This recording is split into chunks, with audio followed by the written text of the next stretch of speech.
शिव पुराण हिंदू धर्म के 18 प्रमुख पुराणों में से एक है। इसमें भगवान शिव की महिमा, उनकी लीलाओं, उपदेशों, ज्योतिर्लिंग, सृष्टि की रचना और धर्म के गूढ़ रहस्यों का वर्णन किया गया है।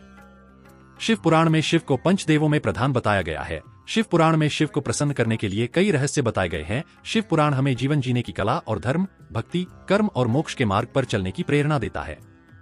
शिव पुराण का मुख्य सार: सृष्टि की उत्पत्ति और शिव की महिमा। शिव पुराण के अनुसार भगवान शिव ही सृष्टि के रचयिता, पालनकर्ता और संहार करता है। उनके बिना ब्रह्मांड की कल्पना असंभव है। वे आदियोगी, आदि शक्ति और आदि देव हैं। भक्ति का महत्व। शिव पुराण में भक्ति को सबसे महत्वपूर्ण माना गया है। इसमें कहा गया है कि सच्चे मन से भगवान शिव की आराधना करने से सभी पापों का नाश होता है और मोक्ष की प्राप्ति होती है। 3 गुणों का वर्णन: सत्व, रज, तम। सृष्टि के 3 गुण सत्व, शांति, रज, क्रिया और तम, विनाश, भगवान शिव के 3 स्वरूपों का प्रतिनिधित्व करते हैं। इनका संतुलन बनाए रखना जीवन के लिए आवश्यक है। ध्यान और योग का मार्ग। शिव पुराण में ध्यान और योग को जीवन का आधार बताया गया है। योग से आत्मा शुद्ध होती है और ध्यान से व्यक्ति अपने भीतर शिवत्व को अनुभव कर सकता है। सादगी और संतोष का महत्व।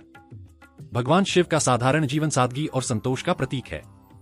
शिव पुराण हमें सिखाता है कि भौतिक सुखों के पीछे भागने के बजाय संतोष और सादगी से जीवन व्यतीत करना चाहिए। अहंकार का त्याग। शिव पुराण में अहंकार को विनाश का कारण बताया गया है। भगवान शिव ने स्वयं कई बार अपना अहंकार त्याग कर उदाहरण प्रस्तुत किया है। स्त्री और पुरुष का संतुलन, अर्धनारीश्वर। भगवान शिव का अर्धनारीश्वर रूप यह दर्शाता है कि पुरुष और स्त्री दोनों समान हैं और दोनों के समन्वय से ही सृष्टि का संचालन संभव है। पंचाक्षर मंत्र। नमः शिवाय को शिव पुराण में सबसे शक्तिशाली मंत्र बताया गया है। इसे जपने से मनुष्य के सारे कष्ट दूर हो जाते हैं और आत्मा शुद्ध हो जाती है। मृत्यु और मोक्ष का रहस्य। शिव पुराण मृत्यु को जीवन का अंतिम सत्य मानता है।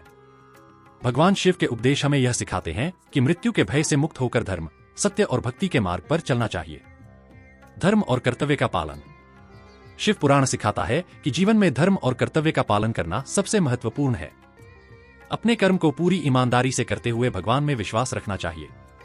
निष्कर्ष। शिव पुराण हमें सिखाता है कि भगवान शिव का स्मरण, सच्चे कर्म, भक्ति और ध्यान से हम जीवन के सारे कष्टों को पार कर सकते हैं और मोक्ष प्राप्त कर सकते हैं। यह ग्रंथ जीवन को आध्यात्मिक और प्रबुद्ध बनाने का मार्ग दिखाता है। नमः शिवाय।